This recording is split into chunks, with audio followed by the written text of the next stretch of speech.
ain't gotta respect. Niggas just gotta accept. I put that top left. I love my Crody to death. Welcome back to the Pop of the Man podcast. I'm your host, Jay. With me today, I have my always loyal co-host, Cord. What's up, Cord? What up, what up? How you been? It's Jason Derulo in the building. We got DeLon with us today. What's up, DeLon? Hey, how you doing? Hey. We got your favorite Suns fan. We got Cam. Y'all already know what it is, Suns Nation. And Jared Krause was not wrong. And we have the Enigma. We have Grant with us. What's up, Grant? For Dr. Sebi. Let's go, man. And you know what we do. We give you our takes on basketball, music, and everything in between. This is episode 99 of the Pop of the Man podcast. We are one episode away from the 100th episode. I feel like we should do something special. Don't know exactly what we're going to do this special, but I'll figure out something between now and next week. List. What? List. A list. You know, we should do a list. Lists. We should rank all the Nothing hosts. goes wrong when we make a list. Make a list. We should rank the hosts of the Pop of the Man podcast. That's what we should do for the 100th episode. There we go. Come on now. Remember that time when on the 100th episode we were gonna be on camera for the first time? Yes. So originally we were going to do this, except in person for the first time ever on the 100th episode. But now this is a lot more convenient. We can stay home, and talk to each other like Facts. that. So we're gonna just do this. So if you're listening to this podcast right now on any podcast platform such as Apple, Spotify, make sure that you just let you know that we are recording this via Zoom and it's on YouTube. So make sure you go to our YouTube page, check us out there. If you want something different to look at. And if you're listening to this on YouTube, know that you can listen to this on a podcast platform. If you listen to this on YouTube, make sure you like, subscribe, and comment. Comment anything. Tell us that you like the opening song. Tell us what topic you like the most. To give us questions that we could possibly turn into questions next episode. But enough of that. Just go ahead and start this episode and talk to you guys about Drake's newest mixtape, which came out a couple of weeks ago, but we were preoccupied, so we didn't get a chance to talk about it. Dark Lane Demo Tapes, which was a compilation of songs that have leaked over the past couple of months, as well as some original material such as Tootsie Slide, which he made a brand new video for, When to Say When, Chicago Freestyle, and a couple of songs we just never heard before anywhere. The album debuted at number 2 on the charts behind this country music singer, I think. And it sold 226K first week. It's been met with mostly positive reviews from fans and the Twitter sphere. Most people, for the most part, think it was a good project. They saw it. They were already immediately comparing it to his last couple projects, calling it better than Scorpion, better than More Life, better than Views and all that, such as for. It got critical reviews though, like from Fantano, and Metacritic gave it. I think its net score is like a 58, a 60. It was pretty low. Dang. The usual. I particularly like the mixtape. What do you guys think that Drake did well on this mixtape that made fans alike rate it pretty well? I think the main thing Drake did on this tape that's different from all the other tapes is that he actually made it concise this time. Because when you go for the past 3 Drake albums, they've been 20 tracks or more. And my only, once again, I've told y'all this a million times, but my only problem with Drake is that he puts too many songs on the albums. And with this, it's like 14 tracks, and he got he dips into each bag of his, he got his R&B, his R&B bag, his rapping bag, his international bag, and his banger bag, like D4L and Florida with Love. So that's just my only thing.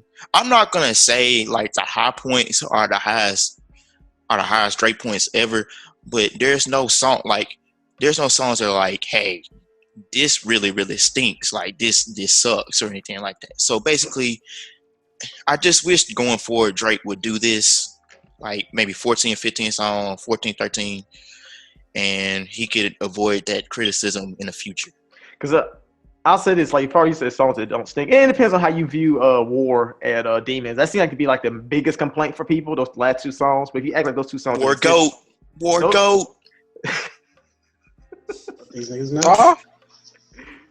But I think War is cool. I think Demons is cool. Like I don't think they're the worst songs ever or anything like that. But I feel the exact same way as you. I thought that the best thing he did on this project was keep it concise. And by keeping it concise, despite him dipping in different areas, it felt more cohesive. It didn't feel like he was everywhere. The sound itself didn't see, like, even the fact that he was like, you have Tootsie Slide on his album, you have War on his album. It didn't feel like they belong to two separate projects. Yeah. The songs in between seem to hold them together. I think it's because he didn't have like 1,000 songs in between them. They had a bunch of different ways. He would dip out of it and then slowly bring it back to this more somber, dark hue that I feel like encapsulated the entire mixtape. So for me, I feel like what he did well was keeping the track list down, making the project more cohesive, thus making it a more enjoyable album, not just making good songs, but making it an enjoyable project. I feel like I can run back and forth. What about you?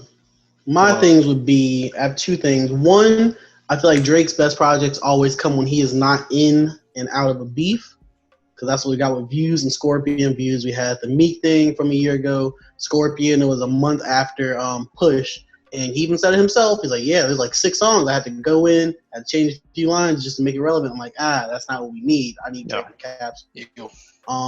Also, another thing is we all really loved Care Package, which was basically the same thing just from over the years. This feels like, besides probably D4L, this feels like a tape of Drake B-sides. Mm-hmm. And the B-sides are usually the ones that probably don't do the best on the charts, but the ones that people remain fond of over the years. So I think that was also a good touch to it. Cord, as someone who generally cannot stand Drake or generally has pretty heavy Drake criticism, what do you feel like Drake did well on this mixtape? No,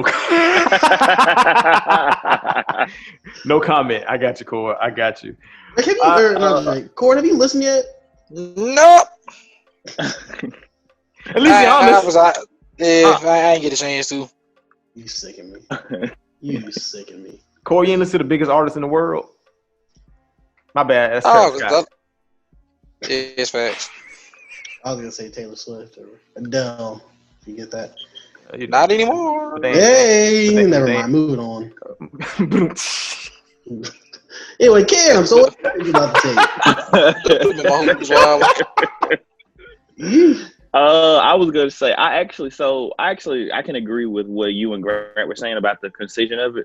And another part that I really like, that when he explored onto the international side or whatever they call it, I actually really enjoy those songs. Not even necessarily because they're great. It's just something different from him, and it feels like it's something that he actually like. I feel like a lot of stuff that he does is music that he feels like he should make. Mm-hmm. And I feel like those songs are the type of songs that he makes, and he's like, all right, this is something that I want to try. This is something I want to do. Forget what other people like him. I really like when he ventures off into those, and I really like Demons and War on the album.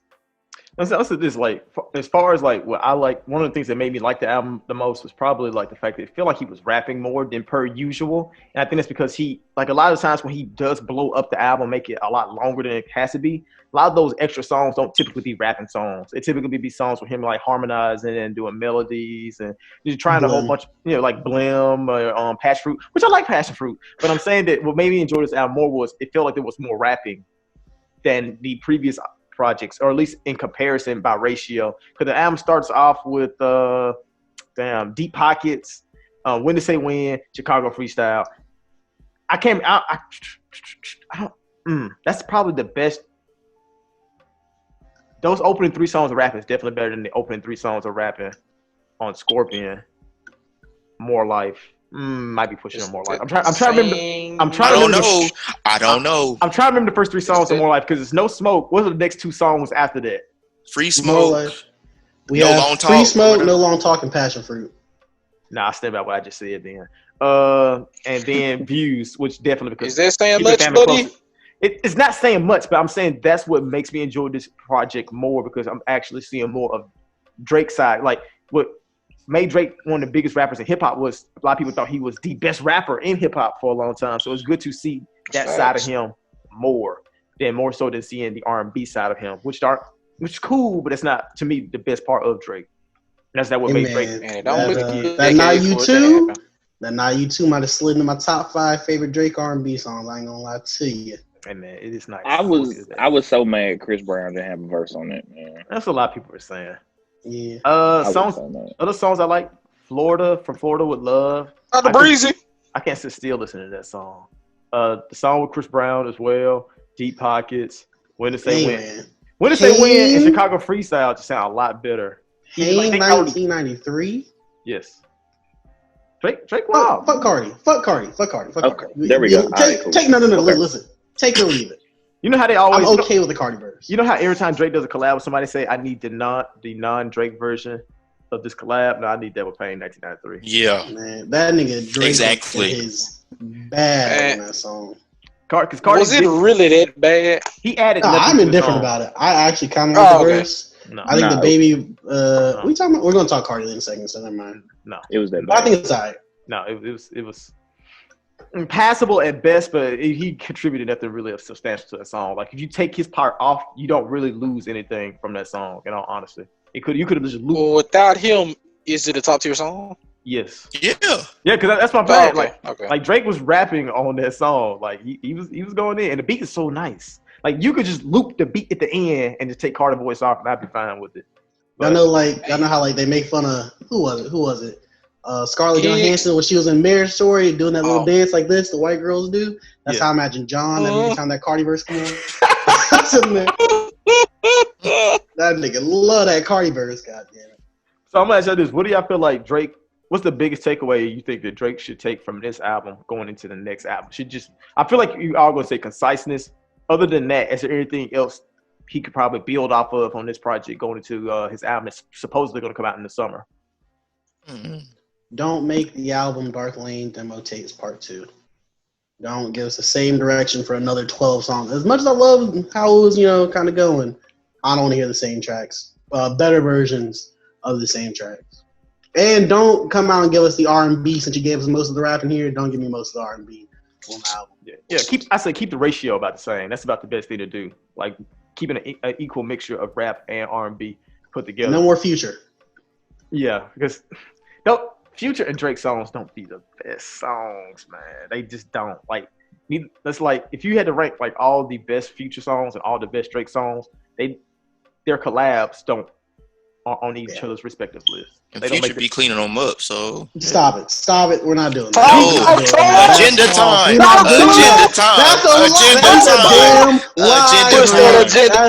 Agenda time. I'm tired of you.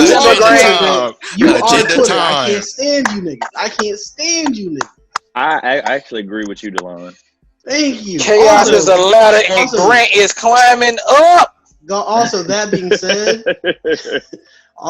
being said, Drake isn't my favorite Future collaborator, and Future is my favorite Drake collaborator. Like on all the lists of like the people that they do, like Future, Young Thug, Future blah blah, Future blah blah, not up there. Yeah, Ross and Drake, I like a lot more. Drake, Ross, unbeatable. The top. I might put them over Drake and Jay-Z, low key. Yeah, honestly, the only people I got lower than Drake and Future is Drake and Party, because them songs bore the shit out of me. But other than that, I'm gonna keep it real with you though. Come and see me for once. Come and see me. That's probably like the best song they made together. Other than that, I don't care about the rest. Even though it was super sleepy. And I'm tired of all them damn interludes. Never mind. What are you saying, Grant? I'm gonna keep it real with you though. I have never, ever, ever, ever really caught the hype on Drake Jay-Z collabs. The one on Thank Me Later is really good. We talking about that last one. No. All of them since then. There's 3, right? Yeah, there's Pound Cake. Pound Cake, and what was the first one? Light It Up. I think it's Light It Up. Yeah, Light Up. Yeah, Light Up. And Pop Style.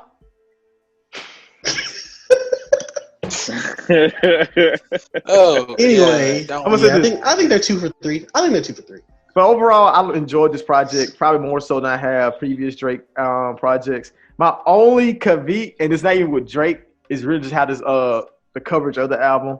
And I voiced this on Twitter right before we got on, and I was confused because people were saying that Drake got number 2, but he did this with no promo. And I was sitting there thinking to myself, like, okay, Drake did 2 whole music videos for 2 songs on this album prior to it coming out. So I was like, and then those streams from them songs contributed to the sales. Okay. Of the album. Well, they were on SoundCloud.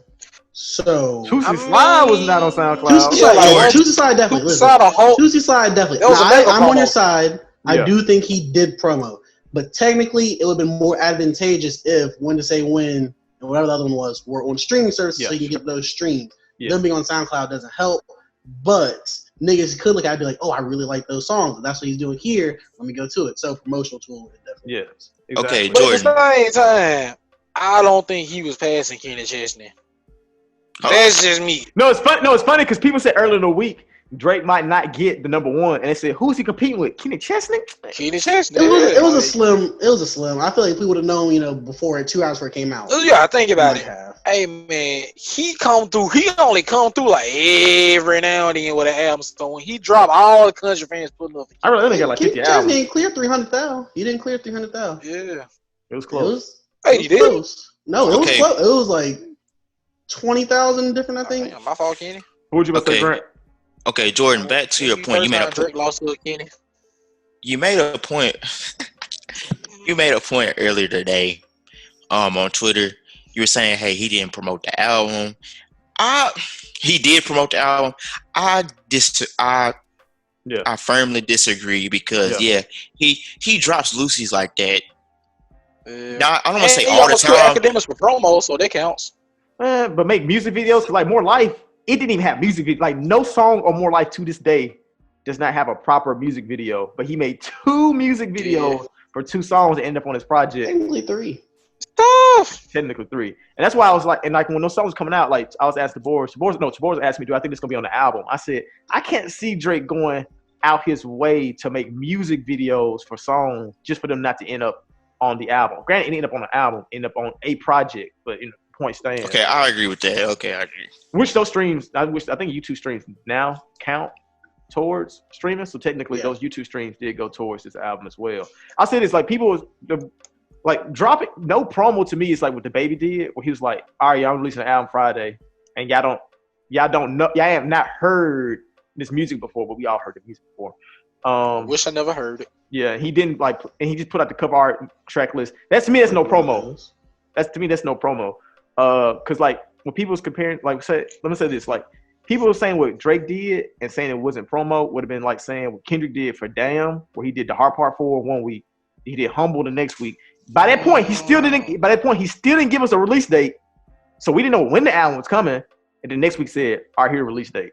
That's not not promo. He did the exact same thing with like 2 songs. One of them was on SoundCloud, by the way. The Hard Part 4 was on SoundCloud, and he did a proper music video for a song we never heard, Tuesday Slide, Humble, and then like the next week, here's a release date. Well, Jordan, to be fair, what Kendrick did didn't Kendrick say on the Hard Part 4, he was like, "Hey, y'all got till April Bank week to get y'all shit together." Yeah. But then I think he gave it like a little.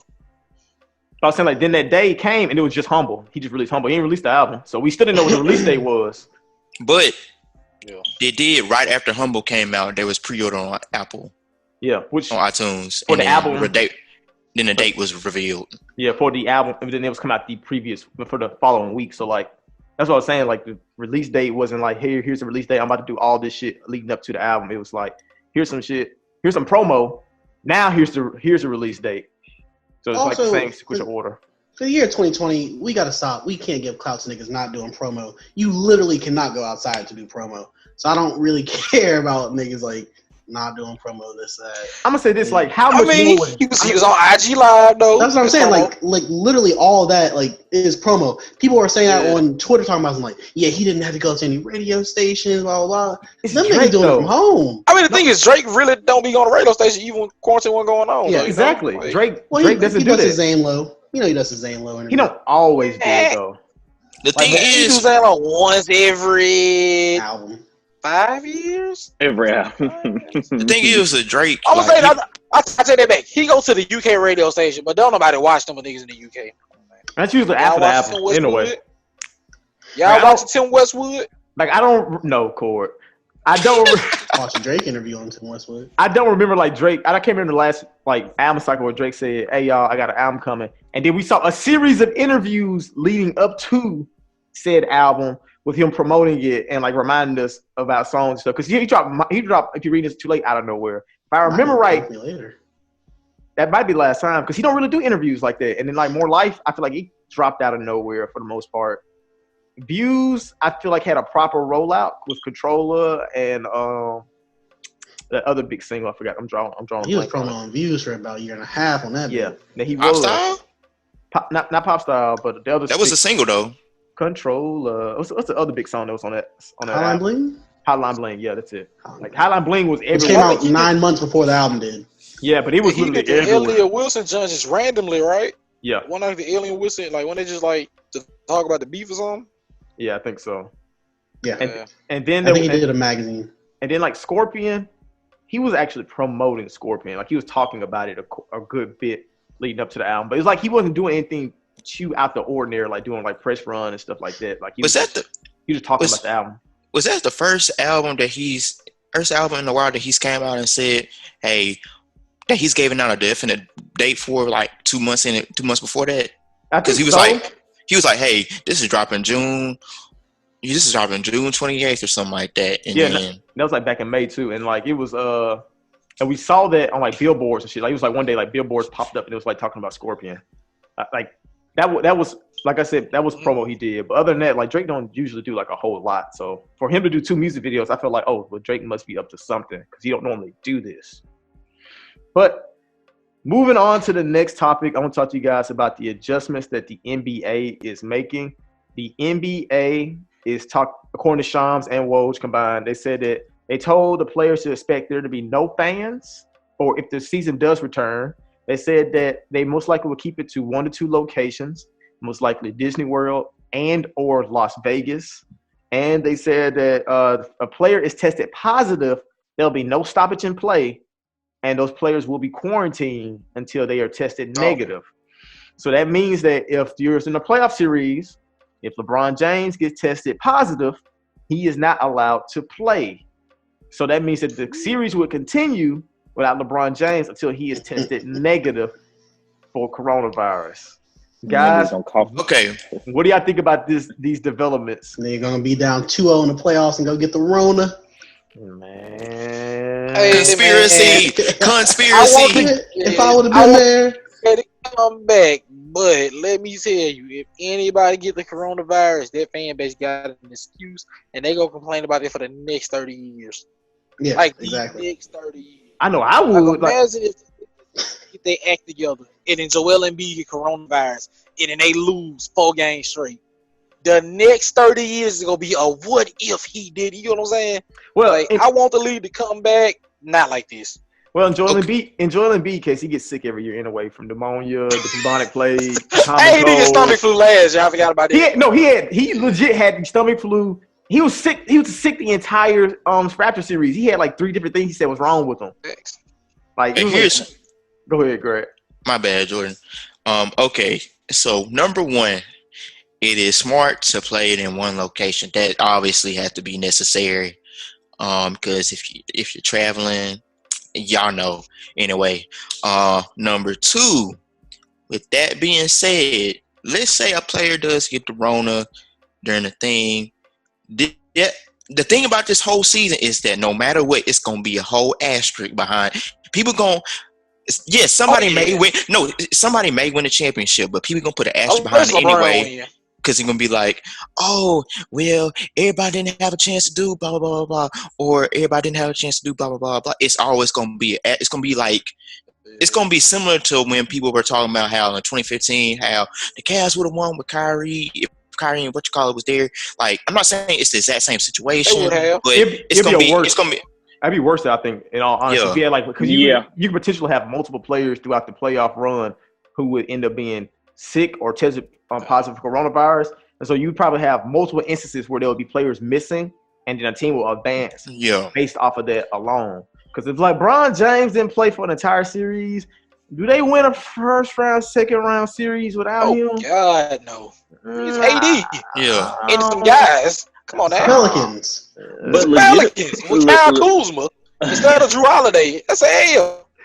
And You know like, what I'm saying? legitimately, it would be tough for them if they see this actually happening. I can't see that they actually see a player actually getting infected with the virus during the time. Like, if they're quarantining the players and they're saying you can't go here, you can't go there, you just have to do whatever you do within the confines of the resort, and you have to play all you're doing is playing basketball. If a player were to get the virus, then at that point it's something that they did on their own. So I feel like they would only resume if the risk of the virus is getting lower to the point where they feel like no one would get it. Yeah. all right, and like, I'm sorry okay, to cut you off also, Grant. no, you good. No, you good. And my point number 3 is for those teams that are in the playoff hunt but not necessarily in the playoffs. That's a problem, kind of, sort of, because the thing, everybody, okay, it's gonna be a split position between the people not in the playoffs and the people in the playoffs. People not in the playoffs gonna be like, oh, I don't care about the freaking NBA season. We just shop it and go to wait for next season to come around. But everybody that's in the playoffs, they gonna be like, oh no, I'll play with the. It said I'll play in a hazmat suit or something like that as long as I get the hoop. I'm not letting this go away because LeBron. Everybody know the whole Lakers organization ready to hoop. Yeah. Everybody know the Bucks ready to hoop. Everybody know the Clippers ready to hoop. Yeah. Everybody know the Raptors ready to hoop. But there was some teams that were complaining, saying that they feel like they're being forced to show up to voluntary workouts. Adam Silver reported this. He said Chris Paul told him that some players have been voicing like, hey, I feel like my team is making me go to these practices, and I don't feel comfortable doing that. No, you can't blame them because people have gotten sick, and then you've got NBA players whose parents have passed away because they contracted the coronavirus. So and also, this is their job. Like if your job call you tomorrow, like, hey, we need you to come here, but like, no, really? if your do you really need me? No, if your job says, hey, we have a voluntary meeting, you don't have to show up. I would really like it if you did. Like you feel pressured to then come when they Right, do it like right, that. right. But in reality, you shouldn't feel pressured to do that. Look at the backlash if you don't come.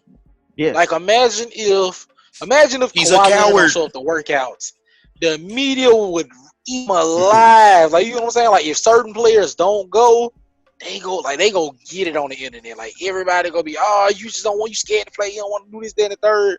You know, they just don't want their family to die. Ain't left the house Exactly. in 3 weeks. Here's another thing too. Players, two other things. One thing, I feel like they need to decide on a different location. Other than Las Vegas I like or Las Vegas. Las Vegas or Florida, because I like Las Vegas. Dog, what? I like the Florida not safe. Well, okay, like I feel like Florida's like the biggest hotbed of like coronavirus because everybody literally won't stay inside there. Exactly. Yeah. Like yeah. I don't want to be that guy, but when the numbers were low, everybody went to Florida on the beaches to vacate, and then when they went back to their cities, all the numbers spiked up. So I'm not saying it's Florida's fault, but it's not Florida. It's one Florida and Vegas are like the biggest places with enough industry to keep the players entertained in enough restaurants or hotels. I'm sorry, not restaurants, hotels, but also centrally located with the other teams in the conference. Well, that's why it's those two. That's another thing, Cam. You're talking about like keeping them confined to a certain place. They still have to eat, and so the people that's going to serve them food and things of that nature are going to be going in and out the facility. So they could bring it in. That's the thing about it. So I'm gonna say Shaquille O'Neal said that he felt like they should just scrap the season because he said there's just too much risk going on. From here, does everybody here think they should just scrap the season just to avoid a dilemma? Because like I said, there's players whose lives, like Cat, who's been negatively impacted by this disease. Scrap it. Wouldn't it be best just to tell everybody, hey, just scrap the season? We don't want nobody else's family, taking a hit. Okay, here's the thing. You saw it. You can go ahead. In fact, I'll talk. I think they should start the playoffs now. Start the playoffs now. Give it time between the series. Don't just go back double up. Give it time to test each player between each series to make sure we're not taking it to another team, another place. But there's no point of just the next however many games. I mean, the East, no. What's the West, like 6 through 10 is kind of up in there. The East is pretty much decided. Just start the playoffs. Thing You'll is, be like, seeing the same people over and over again. my thing is you got to get the play. Like, one thing is that the players are going to be some players are going to be extremely unmotivated. Because I was looking, just kind of a little, not sports parallel, but anyway, they were talking, like, I remember Sean Payton, like, a couple weeks ago, he came out and he told the players, hey, just don't come to practice. He was like, I'll see you at training camp. Yeah, he was like, I'll see you at training camp whenever, like, make sure you're ready for training camp. So that tells me two things. Either he truly don't care what you do as long as you're ready, or the second thing is that he has no idea when this is going to start. Just be ready when it's going to start. And that's my thing with the NBA players. They've been out of commission for so long. I don't know if some of them going to be motivated to go back. I think they said they do bring it back. They intend to do like a 3-week training camp, like you would at the beginning of a normal season, and then they'll resume play from that point on, whether it's resuming play to the playoffs or resuming play for the regular season. But they do intend to do some form of training camp in order to get them ready. But like I said, that's just a whole risk of problems, because then you're bringing everybody back together for 3 weeks and hoping that nobody gets tested positive for coronavirus over the course of them 3 weeks. Well, and that's why I feel like that actually, and going against what you're saying, I actually think that it could be a good idea, because if you have a 3-week training period beforehand and you see that either a player gets affected or a few players get infected, then at that point you're like, all right, this is not gonna work. Forget it. We'll try next season. So I feel like that's a low risk, high reward type thing. Yeah, trial period. Exactly. And they can see, like, later these other leagues, like UFC, they're fucking up a lot, but they can see what UFC is doing wrong, because, like, they're testing everyone before each event. However, they didn't test them, like, leading up to the events. They kind of shook their hands, blah, blah, blah. But now they know going forward, we need to test every time somebody comes in contact with each other. AEW, their wrestling, they are making everyone take a test every day, but they're also paying for people in the city to also take tests because they're taking tests. You know what I'm saying? Because since we're hoarding these up here, we're going to pay for, random citizens to get it. So there's ways that the NBA can look at the leagues happening around them to see what they can do. And I think that's definitely a good thing they can do. All right. So I think we said all our piece on this topic. I want to move on to the next topic. The next topic is Who's Wildin'. We haven't had a Who's Wildin' in a while. And Who's Wildin' is basically when Corey – it's been a minute. So Who's Wildin' is basically when Corey gives us a person, player, musician, figure. It don't really matter to anybody, but he tells someone who's been wilding to the max during the week. Cord, who's wilding for this week? I already know, man. Who's wilding with this week? I'm sorry, but Meek Mill, I gotta give it to you, Chief. Tekashi 6ix9ine has been 2 years he's been locked up, years some change, almost 2 years. It don't really matter. He free now. But long story short, we all know Tekashi whole thing is just existing and people being upset, and then he used that anger against them to propel his career. So when Tekashi got out of jail, he said nothing for a couple weeks. He waited on the judge to give him the green light to go ahead to do what he want, do his music, this, that, and the third. So I'm thinking, all right, Tekashi go drop his video. If people like it, they like it. If people don't, they don't. This, that, and the third. But my one thing was, I hope that all the rappers want to go come together like a bunch of SJWs and play street morality police and give him all the attention in the world, and then be upset that he popping. Y'all know I rock with Tekashi, but my whole thing was, if y'all don't like the man, just ignore him. Because if you say something, he go use it. Like, he really Meliodas, bro. No matter what you go do, he just go use a full counter and then walk away.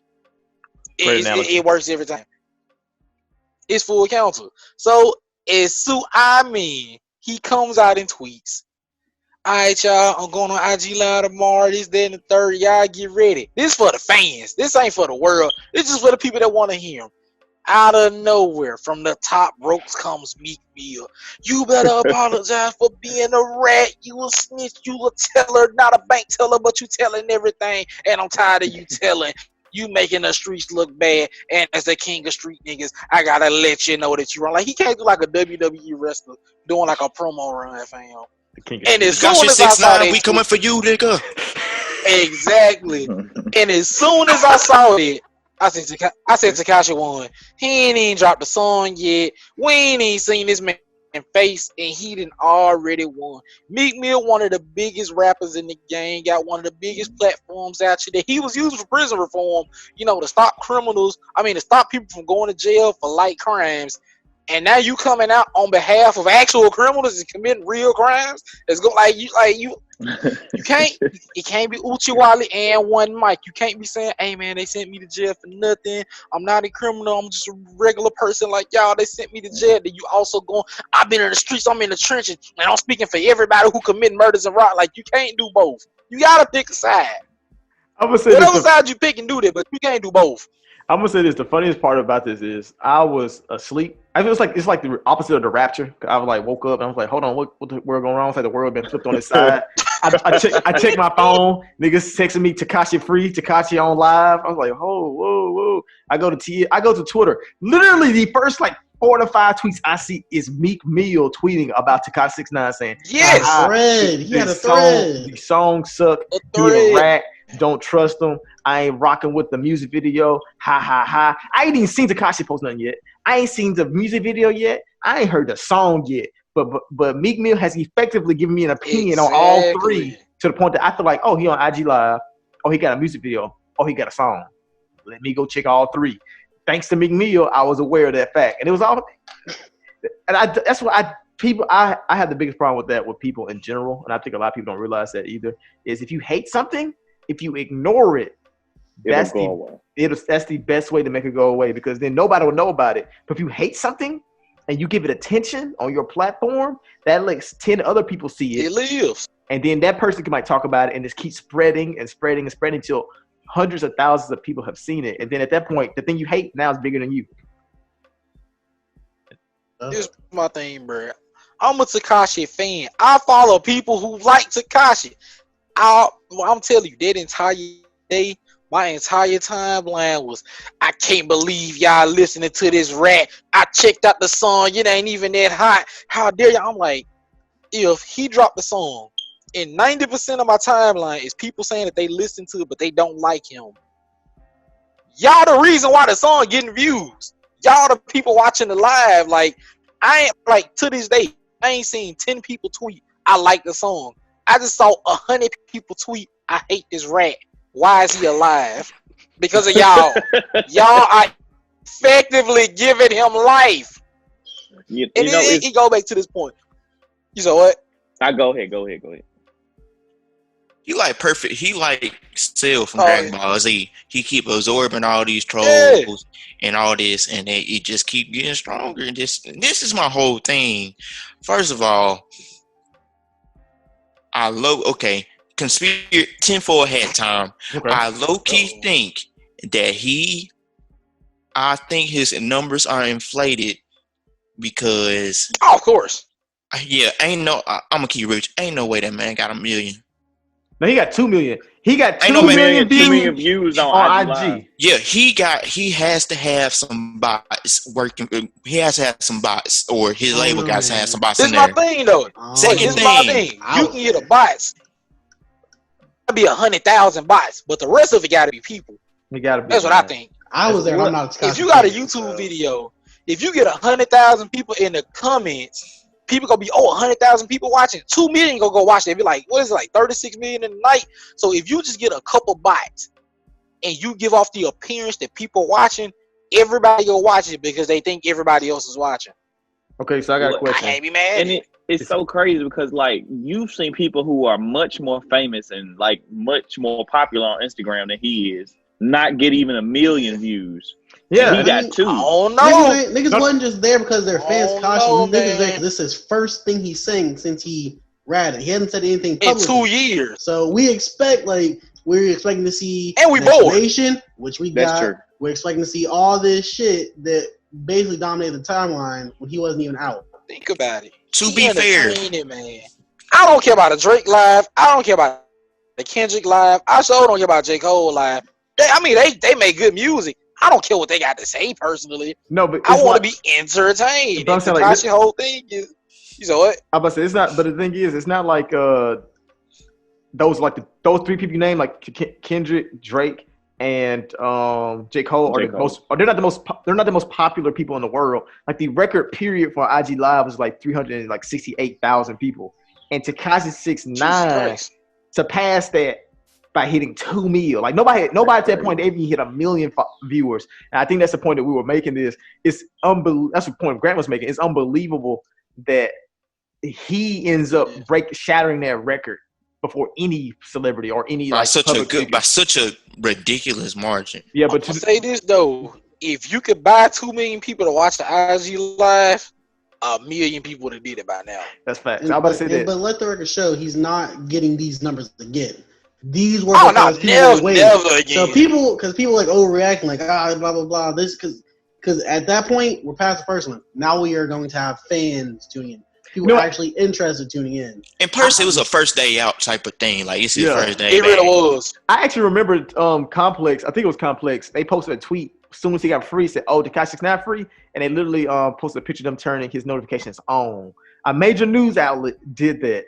Like when he got released from prison. So, a lot of other people probably did that instinctively. Like, oh, I'm going to go turn his notifications on. And also the past 2 years, it's been, in like the past 2 years, I've been seeing a lot of people say, man, I hate Tekashi, but boy, I missed him on IG. He's, like, I saw like mad people saying like, I don't like none of his music, but I love when he do the videos on IG. So I think, it's just 2 years to build it up. I look at it this way. If Drake go to jail for 2 years, like 5 million. Yeah. That's true. I don't know what was Drake. He ain't got a snitch or nothing. If he just do like if he like a police dog and do like 6 months and he come back from IG Live, he getting 5 million. I was curious. Say hit a police dog. I'm telling you, man. Meek Mill dropped the ball, and the thing is, it go back to my point, man. Meek Mill really is just the street version of Wale, fam. Like he just don't know when to just let it go and call it a day and just leave alone. It's like he gotta be the voice for the streets. And the thing is, you can't be the voice for the streets against the internet on the internet. It don't work like that. Like I want to talk to you guys about post moves in the NBA. What seems to be a forbidden thing, almost like the mid-range shot, where people feel like post moves is a move that you should post. The post move is something that is slowly dying out. That's recently they said that centers were dying out. It's becoming a jump shooting league. People are taking threes. You can't trade twos for threes. Do you feel like that the post move needs to be taken out of the NBA, or you feel like it's something that's still vital to the game? Okay. Did y'all remember, I don't know, last year, 2 years before that, where Gilbert Arenas came out and he was like, hey, Zion, he's a beast, but he doesn't have any skill or something like that. Mm-hmm. Here's my thing with post moves and stuff like that. I'm not saying this is the sole reason, but when some players are just so athletically gifted, they don't need to use it. Because, let's keep it whole back. If LeBron posting up at you and you like some 6'3" dude or whatever, y'all kind of get the point I'm trying to make. Like, when you have such sheer strength, you don't really need to use post moves. Like, I'm not saying that's like I don't know, Grant. I'm not saying that's why they're dead. I'm just saying that's part of the reason why they're why it's being phased out of the game. Yeah. But I think the most important reason why people say that the post move is dead is the fact that like threes are so important. That's why games are so high scoring now, because teams are taking like 30 to 40 threes a game, and I feel like you cannot drive your offense through the post.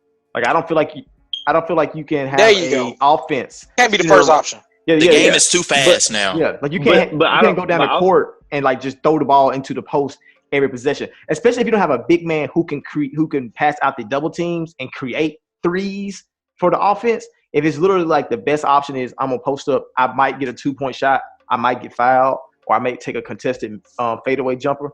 If that's what your offense is centered around, then no. I think the post move is you're losing the post move in that aspect, but the post move is still a very vital aspect of the game in an individual on an individual scale. Like Giannis, Kawhi, and LeBron all use post up moves. It's like I think it's like their frequency for using it's like around 10% each of them, and they use this move because it's a good one-on-one move. But like I said, you don't want your offense to be, hey, we're gonna post up a guy on the block. I think that's what it is. The thing is, I was about to, no, I'm just going ahead and say, but the thing that I also see is see it as extremely effective is in a late game situation, and if you have these moves in your repertoire, that can be well, not necessarily easy, but if you got post moves, that's 2 points easy. Like if you need those two, just like Kawhi can get those two in the post. That's why Kawhi is a clutch player, quote unquote. Yes. But that's the importance of being a good one-on-one scorer, being able to score in the mid-range, being able to score on the post, being able to shoot threes, be able to drive to the rim. Being able to do all these things makes you a good one-on-one scorer. Specific things. What's up? I think about two things in particular. Before LeBron James won the championship, he was an extremely athletic player. But when you look at the Spurs series and you look at the Mavericks series, they forced LeBron to shoot, and he failed miserably. What helped LeBron get them rings was that he went and worked with Olajuwon. Arguably, you said who? Arguably one of the best post scorers of all time became Olajuwon. And when you look at every year after that, whenever the games get super close, LeBron James always goes to the post move. Look at the game against the Boston Celtics. Super duper close game. Jalen Brown was in his bag. Jason Tatum was in his bag. The move that LeBron James won the game with was a post fade because he knew that he weighs way more than Jalen Brown and he can get closer to the paint that way. Yeah. So even though it's not like you're not gonna use it the majority of a game, but if you got a one-on-one situation and you're not that much of a shooter, it's a smart move to go with to slow the game down. Especially, and the reason why it's really dying is it's a lot of big men. It's not a lot of elite big men. Exactly. You get what I'm saying? Yeah, because everybody. So like if you look at Blake Griffin, exactly. Like you look at Blake Griffin, he didn't become like even though he was great his rookie season. When he started adding post moves to his game, that's what made him better. Then he added shooting on top of it. That's what made him elite. But injuries and stuff like that. If you look, Vucevic still in the league, Jokic still in the league, Sabonis still in the league, Cat can post up every now and then, DeAndre Ayton, can't forget him, and Embiid, one of the absolute best because it's going. So it's not you may not be the number one option, but you still need that on your team. Yeah, because especially in the playoffs where the possessions are a lot a lot tighter. You don't just have 100 possessions, 1,000 possessions to get your 3-point shots off all the time. Sometimes it doesn't matter about, we need 3 points. We need 3 points. Sometimes we need a bucket. So it doesn't matter what form it comes in. We need a shot made. And that's why. Even KD. I forgot about KD. That's why it's important in those instances to be able to go in the post and just get a bucket. You don't have to be, like I said, you don't have to be anything pretty or flashy, but sometimes you just need to score, and a post move can be a very effective way to score. The thing about the NBA today is the NBA is it's more positionless than it's ever been, and it's more of speaking of this, it's kind of to back up my point. When the Warriors came in, 2015 Warriors came in, they introduced a depth lineup that changed basketball. Mm-hmm. Because everybody was like, oh my God, how are we going to stop these folks? They running all over and stuff like that. So that's why positionless basketball has taken a turn. And then in turn, I feel like that's part as to why post moves have kind of declined, because you're not worried about, as a coach, coaches, you're not really worried about, hey, I'm not going to say you're not going to be worried about size or anything like that. You're just worried about, hey, do I have the players I have on the court? Do they match the speed of the players? Can they keep up with these other guys that are on the court and stuff like that? And how freaking explosive they are, and how fast they can shoot as well. And then you need players that can keep up with them, that can perimeter defend and stuff like that. And the thing is, I'm not gonna say obviously big men are obsolete or anything like that. That would be wild. But it's just you need the perfect counter. Mm-hmm. And the players usually in that perfect counter, big men aren't really in that. Yeah, I see what you're saying. Usually the players who are able to guard out there on the perimeter aren't your typical big man who can't. Big men who can post up are usually guys who can't guard the perimeter. So that's what I see exactly what you're saying.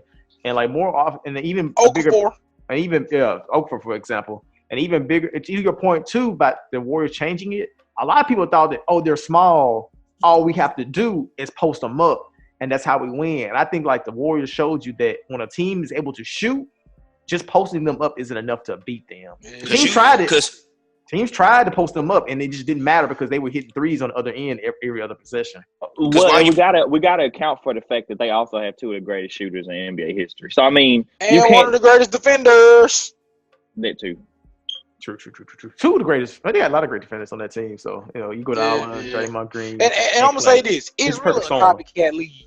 Draymond. It's really a copycat league. If the 76ers win 2 championships, every league will go, oh, we need bigs, we need big man, we need small forward, they play point guard and center. It's then the third. If Giannis get a ring, like every team goes to like before the Warriors won, it was you need a point guard, you need a power forward, you need a shooting guard, you need a center, you need a big. And when the Warriors won, oh, we just need shoot. But if you look at teams like Houston Rockets and the Trailblazers, they had to learn the hard way that it ain't just about shooting, it's about shooting and defense. And neither one of those teams have really picked up on it. No. And that's why they still losing. Definitely have picked up on that. Hey, Cam. Shout out to Boston. They figured it out. To your point, I'm not going to say Draymond necessarily changed the league. But he kind of did. No. Let me finish. I would say, actually, you kind of say he can. Because Draymond played his role so well in comparison in tangent with KD, Clay, and Steph, to where that's not. He just played it so well, it shined the light on him. Yeah. He was like, "Hey, I'm the defensive back. Like, hey, I'm the defensive backbone of this squad and stuff like that." So he just played the role. So yes, you can say he can. I just feel like more the Warriors as a whole change. I feel like as the Warriors as a whole change the league. I'm sorry. I just saw Jason Derulo pop up on the right in top of my corner. I was like, "What?" But yeah, Cam, you do have a point. Well, shout out to Draymond Green and Dennis Rodman for changing the NBA forever. So, because they're great role players. All right, moving on to the next topic. I don't agree. I was being sarcastic. LOL. Damn, you got Grant just stepping out on the ledge now for no reason. Moving on to the next topic. I want to talk to you guys about Meg Thee Stallion and Doja Cat. Doja. Who both premiered brand new remixes to their hit song Savage and Say So, with Say So featuring Nicki Minaj and with Savage featuring Beyonce. Delon, did you feel like this was a passing of the torch moment? Listen, man, it had to be. Me and my guy Daniel, we all know Daniel. We've had a lot of long talks. I've converted him to a Doja Cat fan. He's a Nicki Minaj fan. We both look at it and said, hey, Doja Cat might have the deepest bag going into this decade in terms of singing, rapping, presentation, has a fat ass, all this stuff that we look to in our number one woman. Grant's knees. I was trying to figure out what was going on. Grant's knees killing me. I'm gonna wait. Because at first he just like angled the camera down. So all right, what were we saying? Y'all getting weirder and weirder every week, man. Yeah, so she has what we need to be the number one person. She can rap very well, she can sing very well, and all that kind of stuff. And Nicki Minaj is co-signed before, so I think that Nicki hopping on that Doja remix definitely was a 1-to-1 passing the torch. Meg Thee Stallion, very likable person, raps very, very well, and she just seems like she's also set to run the next decade. So I'm not sure if Beyonce is like directly passing a torch or anything, but we finally got a chance to look at two specific women and say, hey, these two, very young, very successful, very early, can easily run the next decade. Now, when you present this topic to me, Delon, I for sure saw it as a passing of a torch moment between Nicki and Doja Cat. There's a lot of parallels in the way they approach music and the different things. So you talk about how she's so, Doja Cat's so versatile. You look at Nicki Minaj, she was able to become a staple in the game this past decade because of all the things she was able to do. She was able to make a pop record. She was able to actually really, really rap when she saw fit and get on records with like Jay-Z, Rick Ross, and Kanye West for that matter. She was able to, sing a little bit. And so I saw it seemed like a real passing the torch on between them because it seemed like it was like a descendant of Nicki Minaj is on the come up, and Nicki Minaj is here to support her. Not Doja Cat, but what's her name? Meg. To a less extent, she is a very likable artist, but it definitely I don't see it so much as a passing of the torch moment from a Beyonce to her because she doesn't. I don't think it was like that, like a passing of the torch in terms of Beyonce's anointing her as the next Beyonce or anything. Yeah, but what for a second looked like we had in Cardi, as in the next woman who could be the uber successful woman for the next however many years. Cardi can't stay out of trouble. Cardi has the whole Offset thing, which is taking out a brand, all that kind of stuff. Meg really just raps, twerks, and goes home. Other than that, she has co-signs from every male artist, the biggest female artist. She has tracks with Nicki Minaj. I think she's put herself in a position. She put herself in that position. I think Nicki Minaj is looking at Doja Cat and saying, hey, you're the next me, or you have the same skills I have.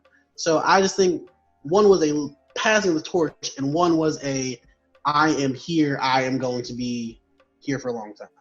I hope you're right about Doja Cat because I'm not Doja Cat. I hope you're right about Meg because I am kind of skeptical about her longevity as an artist because she I don't want to call her a one-trick pony, but she seems like she has one-trick stallion. Am I right? All right. She isn't as versatile. Ain't no little pony, buddy. It's a stallion. She isn't versatile as Doja Cat, so it's hard. It'd be a lot harder for her to become a star whose longevity could go span the entire decade. But what were you about to say, Grant? Here's my thing about the whole remixes and stuff like that.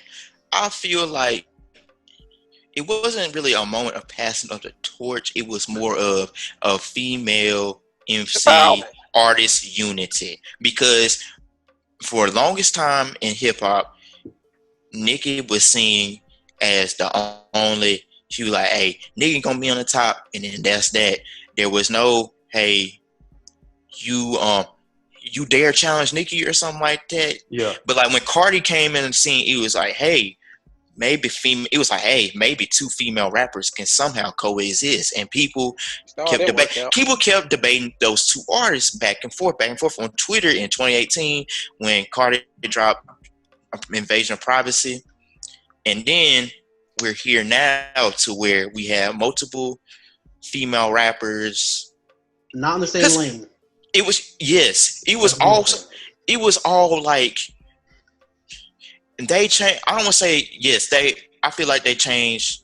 I feel like Doja and Meg kind of sort of changed hip hop because they, wild as it sounds, they made it show to where, hey, there can be more than one female artist and female rapper that's popular at one time. Mm-hmm. Because if this was 2016, 2015, or whenever Motorsport came out and stuff like that, this wasn't going it was going to be a debate between, hey, while we're going to be competing for the number one female rapper spot, and then the next person, and whoever loses or whatever, they just going to get fed to the wolves. It's just like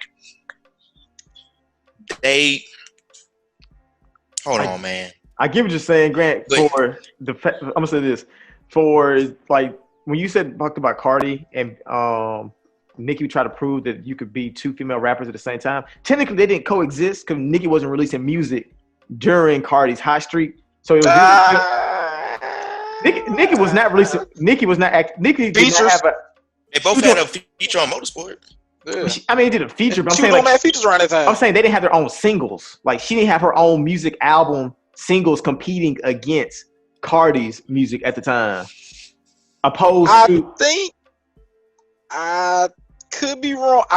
Nah. I think she dropped like a couple singles, but they ain't really moved, so they wasn't technically singles. So it was kind of like but I'm saying like she wasn't really competing. She wasn't really competing against Cardi. Like to this point now, we have Doja and we have Meg Thee Stallion both competing for the #1 song in the country. Like they're both simultaneously both getting a lot of streams at the exact same time, showing that both of them can be successful at the exact same time. But like Nicki was like on a downslope. Well, she was on a downslope, but she was in like a non-reactive period where she wasn't really actively trying to put out an album. I mean, I'm trying to use the right words. Like she wasn't like when Nicki's not actively putting out an album, she's usually not around except for like somebody's coming up, let me give them a feature. Yeah. Cardi put out Invasion of Privacy, and she was on Bruno Mars, Maroon 5, blah blah blah for that whole time. During that time, Nicki was basically taking the time off, besides a couple of features. But whereas the current rappers, they're always actively doing something. Mm-hmm. That's why everyone always has 3 mixtapes a year, something like that. So I can see the difference in the two situations. I will say though, go ahead, Court, because mine's a different point. This is not a passing of the torch moment because neither Nicki or Beyonce are not going anywhere. And also, if Beyonce giving that crown to anybody, that is none other than Miss Robin Fenty herself. That's the only person that crown going to. Oh, sorry. Okay. My point is, and also, I don't want to be that guy, but Nicki can't pass down the crown. She ain't got it, but See, this is my point. Barbs. I didn't hear that. I didn't hear that. I'm sorry, Barbs. I love y'all, but come on, man. Cardi got a Grammy. They got brand out of pink. Nah, they on your head, man. This is my point. Sorry, y'all. I'm just saying. If this week, Say So's #1 and Savage is #2, in 5 years we're going to look back at this week and say, "Oh, this is when things changed." Yes. This is when those two were set up for a very long time. That's my point here. Not necessarily Beyonce is, Nicki Minaj isn't, and we're going to look back at this moment possibly and say, damn, that changed women's rap.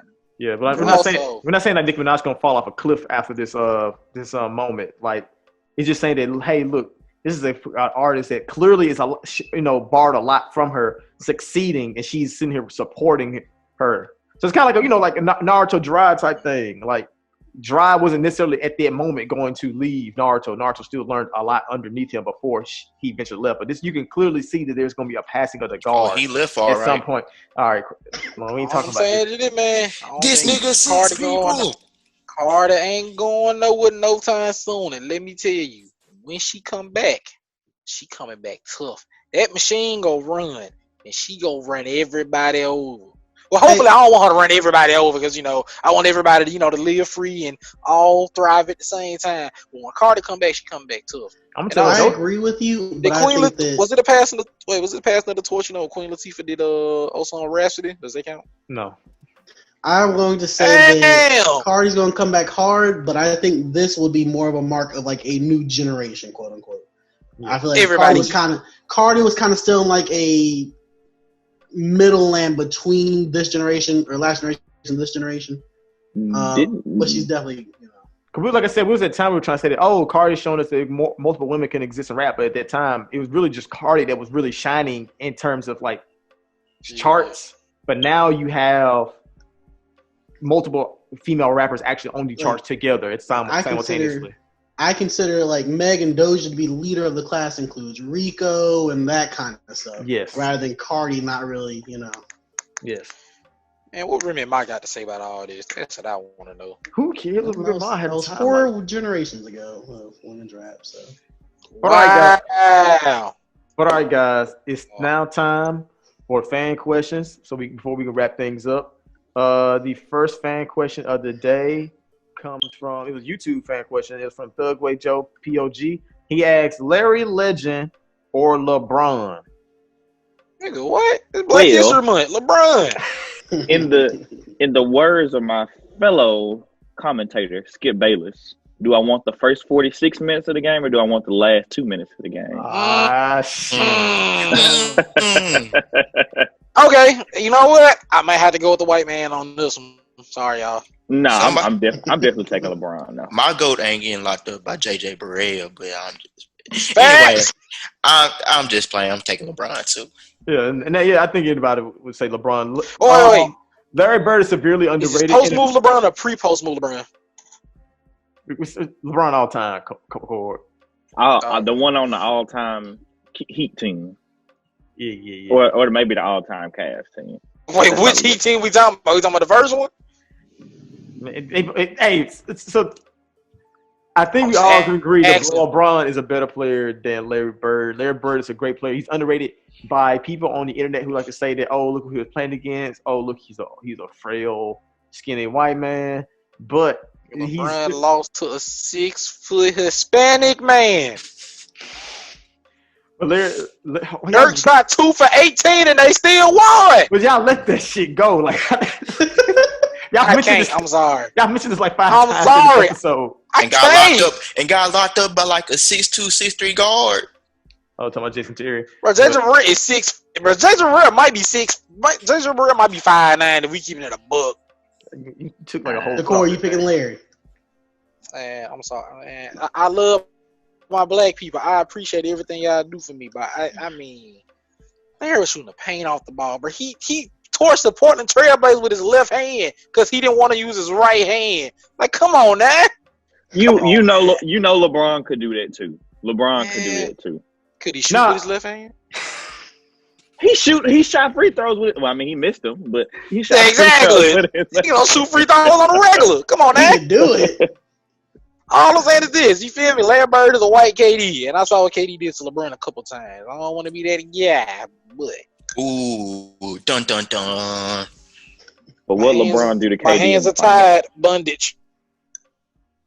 You said what? I said, what will LeBron do to KD in the finals? Get torched? I'm sorry, he hit the same shot twice. LeBron didn't think to jump. That shit sad. So if he ain't jumping on KD, what you think he gonna do on Larry Bird? Just sit there? I mean, if Kyle Kuzma gotta force you to play some defense, I can't pick you. I'm sorry, I can't.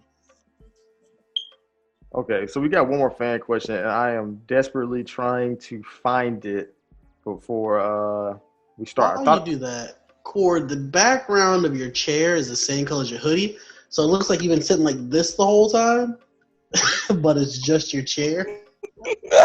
Oh, snap. Hey, great. I had Bill behind me at first. Oh, that nigga tense. God. I was like, this nigga Cord got some wide ass shoulders this week. I think he was sitting down. Oh man, that was a quarter linebacker you've never seen. So I found the question is from C Kit the Third on Twitter. He asks, "Here's my question.